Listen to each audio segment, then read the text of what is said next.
Hola, ¿qué tal? Bienvenidos sean todos y todas ustedes a este webinar. Mi nombre es Jorge Ortega Camacho. Soy estudiante del doctorado en Derechos Humanos y Litigación Oral que se imparte en la Universidad IEXPRO. Estamos cursando una asignatura que se denomina Seminario de Profundización en Técnicas de Argumentación e Interpretación Jurídica.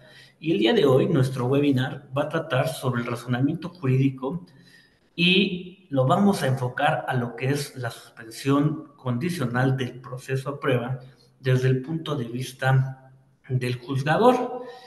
Y bueno, les comento que estamos a 20 de octubre de 2024 y esta materia la imparte el doctor Moisés Abraham Espinosa Mata.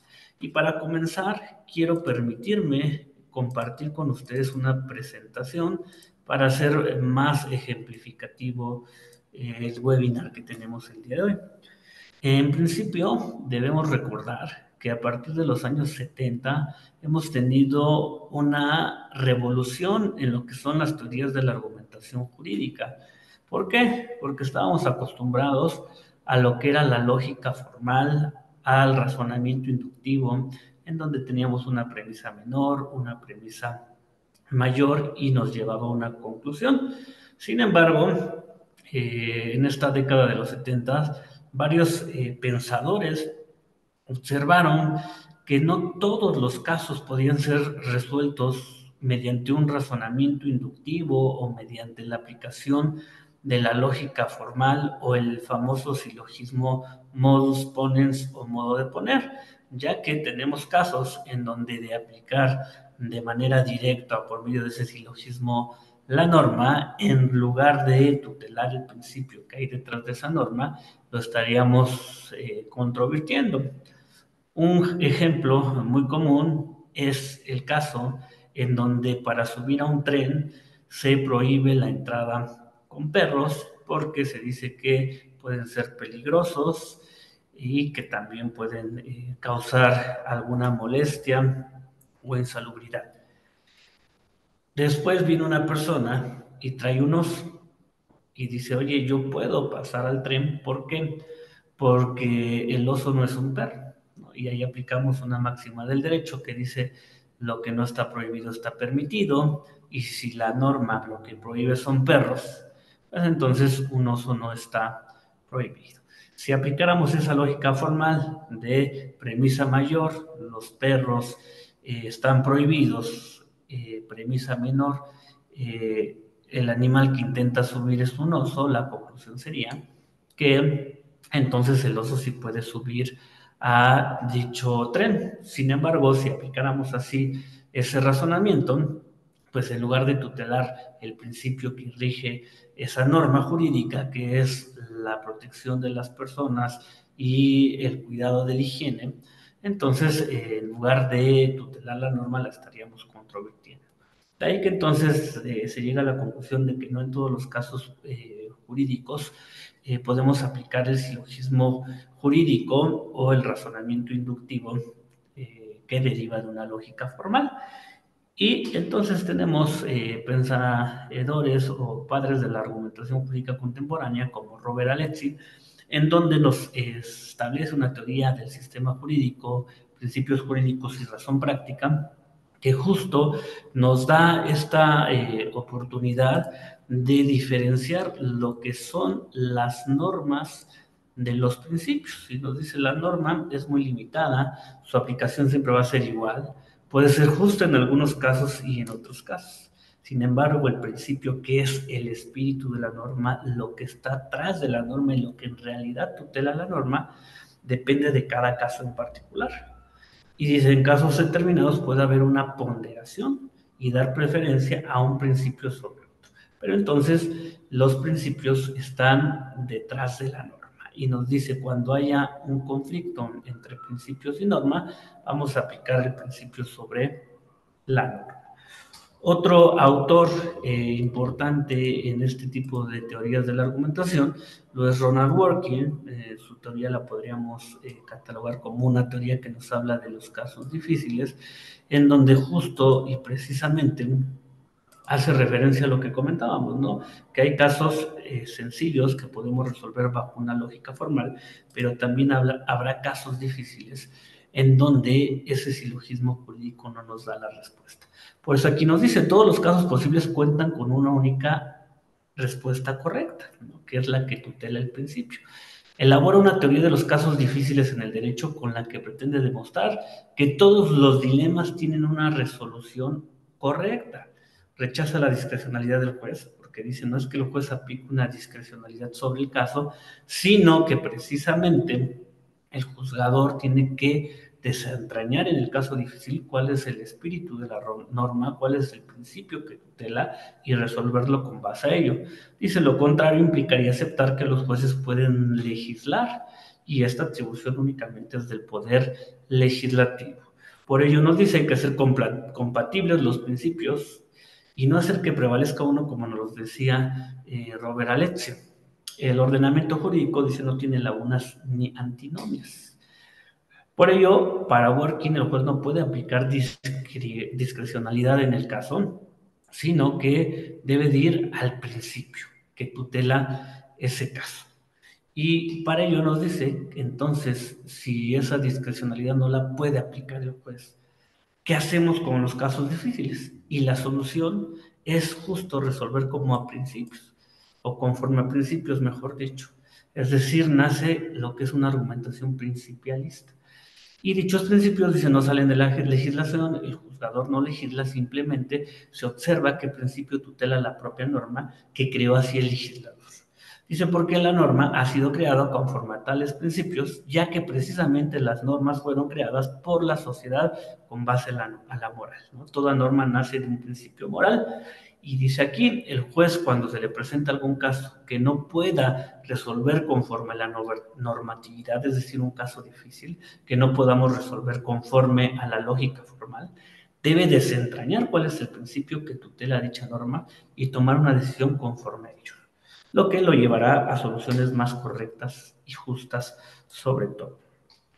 No podemos dejar de mencionar a Chaim Perelman con su nueva retórica jurídica, en donde él dice que esta retórica, que es muy importante retomarla para la argumentación de los abogados, debe ser retomada de los griegos, incluso de los romanos, para poder convencer al auditorio. Recordemos que la retórica es el arte de persuadir, convencer y deleitar, y que se ve enfocada en tres puntos importantes. El orador, que es el etos, la credibilidad de quien habla, quién es esa persona para hablarnos de determinado tema. El oyente y sus sentimientos, que es el patos, cómo ese discurso que hacemos le inyectamos sentimientos, emociones para lograr la adhesión del auditorio. Y el logos, que es el argumento lógico y jurídico que hace el orador. Entonces nos dice, no basta solo con hacer una lógica formal, sino que también hay que saber persuadir y convencer por medio de la retórica, y nos establece esta nueva retórica. Por otra parte, tenemos a Tolmin, Stephen Tolmin, que lo que nos hace el Tolmin es una argumentación, un razonamiento por pasos.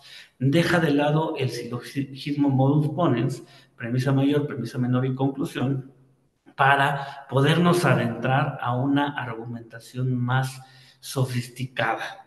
En ese sentido, nos dice que la argumentación en pasos puede ser en cualquier disciplina, porque de hecho Tolmin pues no era abogado, pero hemos retomado este tipo de argumentación y dice ya no es la lógica formal lo que aplicamos, que quiero aclarar, el argumento modus ponens o la lógica formal o inductivo no es que sea malo o que ya no lo debamos de aplicar, sino que habrá casos, como se los dije, en que tengamos que aplicar una argumentación más sofisticada para hacer prevalecer el principio sobre la norma y para hacer que la resolución sea más justa. De hecho, eso es lo que hacemos o tratamos de hacer los jueces. Y bueno, sus elementos de la argumentación por pasos nos habla de una pretensión, que es primero plantear el problema, después las razones, es decir, los argumentos a favor de dicha pretensión. Posteriormente, las garantías, que son las reglas que permiten o autorizan el paso de unos a otros. Y por último, el respaldo, es decir, demostrar que mi garantía es mejor que cualquier otra. Es muy interesante esta argumentación por pasos porque nos permite dar un panorama más amplio y más retórico, persuasivo de nuestro argumento. Y por último, no podemos dejar de mencionar a quien para mí es uno de los padres más importantes de la argumentación principialista, que es Gustavo Zagrebelsky. Gustavo Zagrebelsky nos maneja el derecho dúctil, en donde nos dicen que el derecho es flexible. El derecho es un derecho que no puede ser rígido y que no es que los hechos se adapten al derecho, sino que el derecho se debe de adaptar a los hechos y de ahí viene la adoptabilidad del derecho. Porque no en todos los casos, aplicando la rigidez del derecho, la lógica formal, vamos a obtener justo una resolución justa. Dice aquí, el derecho es más allá que un conjunto de normas jurídicas que se tienen que respetar al pie de la letra, el derecho es flexible, debe moldearse conforme al caso concreto, es decir, también dejamos de un lado ese positivismo rígido que veníamos haciendo valer y nos vamos a una cuestión de deductibilidad, ¿no? Dice aquí, sobre todo conforme a los principios que lo rigen, dando una visión más allá del positivismo puro, ¿no? Estábamos muy acostumbrados a que la norma se debería de aplicar a rajatabla. Hoy tenemos que tener una interpretación con base a principios que nos permite dar soluciones como jueces más justas. Dice la forma de argumentación de manera práctica es respetando a los principios, incluso haciéndolos armonizar con las normas, pero siempre tomando en consideración que bajo las normas están los principios que son más amplios, incluso que las normas. Dice, cuando las normas estén de acuerdo a los principios, habrá de respetarse la misma. Cuando la norma los contravenga o bien no exista norma para el caso en concreto, el abogado debe de argumentar conforme a principios y también los jueces debemos de realizar ese punto, ¿no? Ahora, aquí les dejo unas ideas generales de la teoría de Zagrebelsky, que es muy buena. De hecho, el libro que les recomiendo es El Derecho Dúctil, de Gustavo Zagrebelsky. Y dice, el derecho como una maquinaria compleja, producto de la cultura y de la interacción del hombre, debe ser moldeable, maleable, flexible, con ausencia de rigidez de principios constitucionales no organizados jerárquicamente. Superación entonces del legalismo, decíamos de ese positivismo y del sistema cerrado. El Estado constitucional de derecho, donde la Constitución es elemento del sistema, girando la resolución de los casos jurídicos en torno a ello y los principios que contiene, y no en torno a la ley.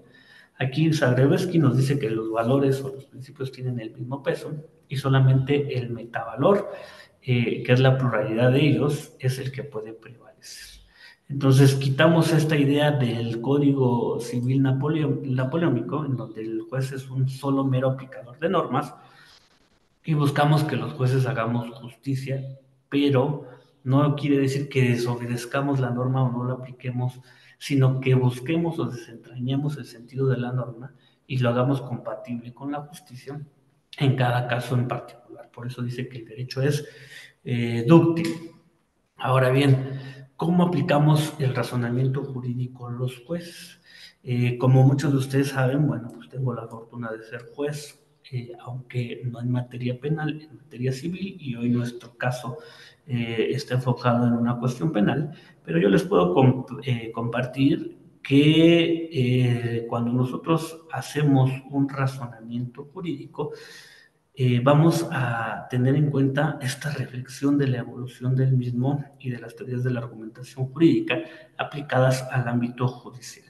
Y algo muy importante es que el razonamiento en general es diferente al razonamiento jurídico o judicial, porque el razonamiento que hacemos los jueces es un razonamiento técnico, que desde luego debe ser explicado de una manera sencilla al justiciable, pero que como se los he explicado, ese razonamiento no puede ser hoy en día una simple lógica formal.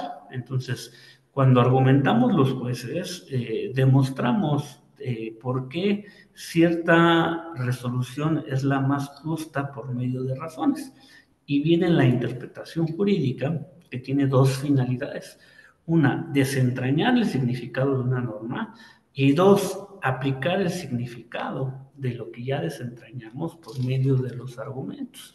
Por eso decimos que la interpretación jurídica analiza y comprende el significado de las normas jurídicas para su correcta aplicación a casos concretos, ¿no? Y en esa interpretación, se los reitero, podría también haber pues esta argumentación principialista. Entonces, la función del juez es interpretar y aplicar la norma, pero de una forma justa. Por eso, estos teóricos como Perelman, Tolmin, nos dicen que el razonamiento es más allá de una subsunción de normas, sino que también tenemos que ver los contextos, los principios, las razones, y que entonces la lógica deductiva es insuficiente para pues resolver de una manera justa, y sobre todo para los casos complejos, como lo decía Ronald Working. Entonces, la solución que damos los jueces no solo puede ser consecuencia de la norma, y reitero, no es que no la observemos, sino que hay que interpretarla conforme a la realidad social y los intereses de la justicia. Y desde ahí vamos a ver diversas formas y desde diversas perspectivas. Desde una perspectiva, por ejemplo, formal, yo como juez debo garantizar que mis decisiones se funden en la lógica y argumentación, en las leyes de la lógica máximas de la experiencia, y que mi conclusión sea clara, ¿no? Y ahí podría aplicar justo esa lógica formal cuando el caso me lo permite. Pero también lo puedo ver desde una perspectiva material, en donde algunas razones deben de prevalecer, tutelando principios constitucionales, haciendo una argumentación principalista que tutele los derechos humanos y los valores fundamentales de nuestra sociedad. Pero también hay que observar una perspectiva pragmática, es decir, práctica, en donde yo, al comunicar mis decisiones, deben ser de una manera entendible, tanto para el mejor jurista como para cualquier persona del pueblo que no tenga conocimientos en la materia. Y por eso viene la retórica, ¿no? En el pronunciamiento de decisiones, y más ahora en los juicios orales que estamos implementando en nuestro país, como es arte de persuadir, convencer, ¿no? Y nos vamos enfocando a algo muy importante que es materia de este webinar, que es la suspensión condicional del proceso, que tiene que ver con medios alternativos de solución de controversias, en donde justo el juez tenemos que ser un facilitador del diálogo y de la resolución pacífica de los asuntos por medio de los gobernados. Entonces, en materia penal, pues vamos a tener, por ejemplo, acuerdos reparatorios, justicia restaurativa, en donde la justicia se convierte en algo más humano, más positivo y menos punitivo, con fin de que tengamos resoluciones más justas, tanto para, por ejemplo, el imputado, y como para la víctima o el ofendido, en materia penal, en otras materias, actor demandado, etc.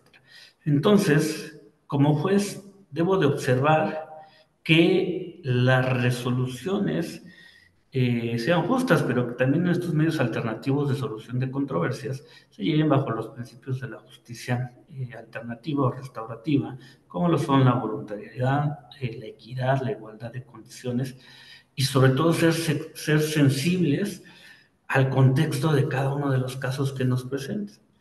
Ver si, por ejemplo, en determinado caso, la reparación del daño y la reintegración social es más ad hoc que una conducta o condena, mejor dicho, tradicional.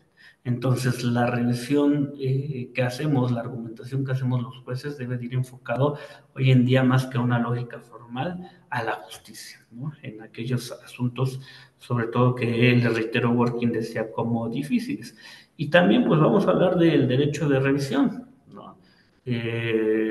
Ustedes también lo saben, que he tenido la oportunidad o tuve la oportunidad en su momento de ser proyectista de sala, y cuando estamos en sala también tenemos que analizar esa resolución, apegarnos a lo que ha establecido, por ejemplo, la Corte Interamericana de Derechos Humanos, la Comisión Americana de Derechos Humanos, en cuanto a la importancia de la revisión judicial. ¿no?, como un derecho humano a una segunda instancia, en donde también el razonamiento que hacemos no solamente es de aspectos formales que revisen la resolución del juez, sino también la razonabilidad en la valoración de las pruebas, la fundamentación y motivación sí lógica, pero también conforme a los principios. Entonces debemos de observar que esa resolución haya sido racional, coherente, pero sobre todo justa, que es lo que buscamos dentro de pues toda resolución jurídica. Entonces este razonamiento jurídico nos permite como juzgadores integrar diferentes enfoques y herramientas para llegar a esa resolución justa, ¿no?, a esa verdad histórica que en realidad pues mantenga la paz social. Entonces hay que tener en cuenta que la lógica deductiva, la lógica formal, no siempre es suficiente para esos puntos y recurrir a la tópica, a la retórica y a la comprensión social, cultural y contextual de los asuntos, teniendo una cuestión dúctil del derecho, como lo dice Sagreves, una cuestión flexible en la interpretación de la ley, en las particularidades de cada caso para lograr hacer justicia. ¿Qué les puedo decir? No solo cumplir con la letra de la ley, sino con su voluntad, que la decisión sea equitativa, respete derechos humanos, sea justa y que no nos volvamos en meros aplicadores mecánicos de la norma. Por eso se dice que es difícil, bueno, que seamos sustituidos, por ejemplo, por inteligencia artificial o máquinas, porque tiene que ver también el sentido de justicia apegado a la norma y a los principios que rigen esa norma para contribuir a la justicia y a la paz social, ¿no? Y, por ejemplo, aquí tenemos un caso que se nos está poniendo en el doctorado como caso de estudio, que es la suspensión condicional del proceso a prueba, y se puede checar este caso en YouTube. Ramos Soluciones, se publicó el 31 de julio de 2019 y el título es Audiencia de suspensión condicional del proceso. Ahí como juez, ¿qué veríamos? Pues aplicar esta argumentación, ¿no?, para ver si tiene justo el derecho a esta suspensión. Y aquí el tipo de delito y pena establecida, yo como juez determinaría que el delito por el cual se encuentra vinculado el imputado es el previsto en el artículo 81, párrafo primero y el 9 de la Ley Federal de Armas de Fuego y Explosivos. La sanción para este delito es de 2 a 7 años de prisión, lo que arroja una pena media aritmética de 4.5 años, inferior a los 5 años que establece el artículo 192 del Código Nacional de Procedimientos Penales como requisito para la suspensión condicional del proceso. Entonces ahí tendríamos ese cumplimiento bajo una lógica formal. También se observaría el estado del proceso. De acuerdo con el artículo 193 del Código Nacional, la suspensión condicional del proceso es procedente siempre que no se haya dictado la apertura a juicio, lo cual, pues en este supuesto, en este video, se observa que no ha acontecido, ya que están en la audiencia preliminar y no se ha emitido dicha apertura. Observaríamos la posibilidad de una salida alterna, que aquí es donde viene justo este análisis más allá de lógico formal, también un análisis conforme a principios, leyes de la lógica, máximas de la experiencia, en donde el argumento de la defensora se toma en cuenta, ya que propone una salida alternativa que incluye la reparación del daño mediante un donativo a favor de la sociedad, consistente en alimentos y otros productos con un valor total de 6,582 pesos. ¿Qué dice el juez? Bueno, esto se alinea con los artículos 194 y 195 del Código Nacional de Procedimientos Penales, ya que no existe una víctima directa a quien se deba reparar el daño material concreto, siendo la sociedad la parte ofendida. 3. El acuerdo de la Fiscalía y ausencia de oposición. La Fiscalía no manifiesta oposición a la solicitud de suspensión condicional al proceso o del proceso en términos de los principios de objetividad y lealtad procesal. Esto se considera una señal de que la medida es adecuada y procedente para el caso, pero desde luego los jueces tenemos la obligación de analizar todo el contexto, era lo que yo les comentaba. Así es que el juez fija la suspensión, la declara procedente y establece estas condiciones. Dice, con base en la normatividad aplicable y las propuestas de la defensa, la suspensión condicional del proceso se autorizó o se autoriza con las siguientes condiciones. una residencia fija en donde el imputado deberá residir en su domicilio actual, que es en el caso en Puebla, y notificar cualquier cambio, un empleo y actividad laboral en donde el imputado se compromete a mantener un empleo formal, como lo ha venido haciendo y deberá acreditar periódicamente su actividad laboral. Esto ayudará a su reintegración social y asegurar que pueda mantener a su familia. La prohibición de posesión de armas, el imputado deberá abstenerse de portar o poseer cualquier tipo de arma durante el periodo de suspensión, dado el contexto del delito imputado. La vigilancia y supervisión. El imputado estará sujeto a una vigilancia de la Unidad de Medidas Cautelares que se encargará de supervisar el cumplimiento de las condiciones establecidas durante el periodo de 6 meses. Y un donativo en beneficio de la sociedad, en donde dice el imputado deberá realizar el donativo consistente en alimentos, en este caso pues dice que va a donar tortillas, frijoles, mermeladas y otros productos con un valor de 6.582, que deberá ser entregado en una sola exhibición y la entrega deberá ser documentada para su registro en el expediente. Entonces, por ejemplo, el razonamiento que hacemos aquí como jueces, pues es tanto en la lógica formal, si lo permite el caso, pero también en cuanto al principio que tutela la norma. ¿Qué es lo que busca en realidad la norma? Más allá de castigar al culpable, pues que todas las partes tengamos una justicia, ¿no? La víctima una reparación integral del daño, que en este caso, como lo vemos, es la sociedad, y que también el imputado pues pueda ser reintegrado a la sociedad. Entonces, aplicando esta interpretación jurídica, estos razonamientos, podemos llegar a esa determinación, como lo hizo el juez que se observa en el video que les comento. De ahí podremos decir entonces, justo entre otras cuestiones, pues que se llega a la conclusión de que es viable la suspensión condicional del proceso a prueba de esta persona. Y bueno, como conclusión general de este webinar, podemos decir que es importante pasar de una lógica formal y de un positivismo puro a nuevas teorías de la argumentación jurídica, a ver que el derecho puede ser dúctil, a observar que debemos de hacer prevalecer la justicia, ¿no? Por ahí en Roma ya se hablaba de la famosa aquitas o aquitas, la equidad, que precisamente establecía ese punto, ¿no? Cuando la norma, al aplicarse de manera directa, pues lo que haga sea mermar la justicia, trata de hacer prevalecer por medio de razones y argumentos la justicia sobre la ley. Y bueno, no me puedo ir o terminar este webinar sin antes decirle que para observar y analizar el tema del día de hoy, tomamos como referencias la lectura de Atienza, el capítulo 39, razonamiento jurídico, y también observamos la lectura de Reyes, acuerdos reparatorios, suspensión condicional del proceso, procedimiento abreviado y apelación, que aquí les dejo las referencias y desde luego el video que ya les había comentado con anterioridad. Pues sin más por el momento, agradezco mucho la atención que le han prestado a este video y les deseo un excelente día. Muchas gracias a todos y a todas por su amable comprensión y por su amable atención para este video. Muchísimas gracias.